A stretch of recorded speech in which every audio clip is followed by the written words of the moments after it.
अस्सलाम वालेकुम नाज़रीन, बहरान टीवी में भली कार मां हां मुबशर सोलंकी। सब खां पहिरीं हिकु नज़र हेडलाइन ते।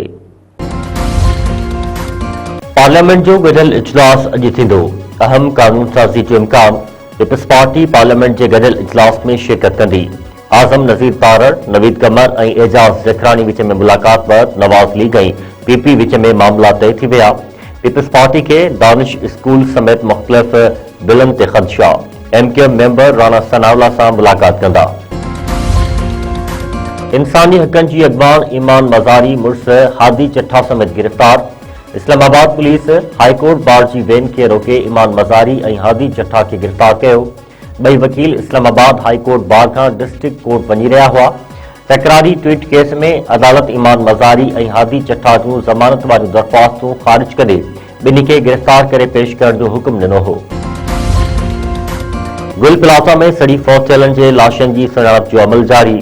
सिंध फॉरेंसिक डीएनए लेबोरेटरी में वधीक हिकु लाश जी सुञाणप। डीएनए ज़रिए सुञाणप थियल लाशनि जो अंग न वठी वियो। मजमूई तौर ते 11 लाशनि जी सुञाणप थी चुकी। इंतज़ामिया तरफ़ां वाक़िए में हिन वक़्त ताईं 68 माण्हू फौत थियण जी तस्दीक।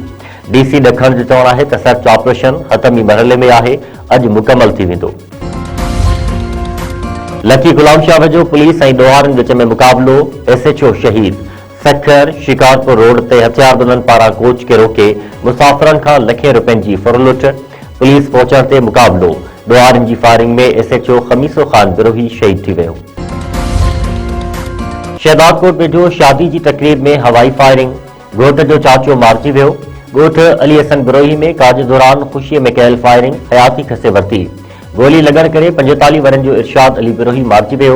वारसनि मूजिब त फौती जे भाइटे जी शादी हुई, जंहिं दौरान इतफ़ाक़ी तौर ते वाक़ियो पेश आयो। मुल्क जे मुख़्तलिफ़ हिस्सनि में बरसात ऐं बर्फ़बारी जारी। इस्लामाबाद ऐं रावलपिंडी में वक़्फ़े सां बरसात जारी। मरी वेंदड़ रस्ता बंदि। बलूचिस्तान जे इलाइक़े में रत जमाईंदड़ थधि मुख़्तलिफ़ हंधनि ते पाइपनि ऐं घरनि में बीठल पाणी बर्फ़ थी वियो। कोयटा में -9, कलात में -12 ऐं चमन में -7 डिग्री सेंटीग्रेड रिकॉर्ड। कराची में वसकारे बैदि थधि में इज़ाफ़ो। शहर में 8 डिग्री सेंटीग्रेड रिकॉर्ड। पडीज़न ऐं भर पासे में थधि में वाध। पारो 2 ॾहाई 5 डिग्री सेंटीग्रेड ताईं पहुची वियो।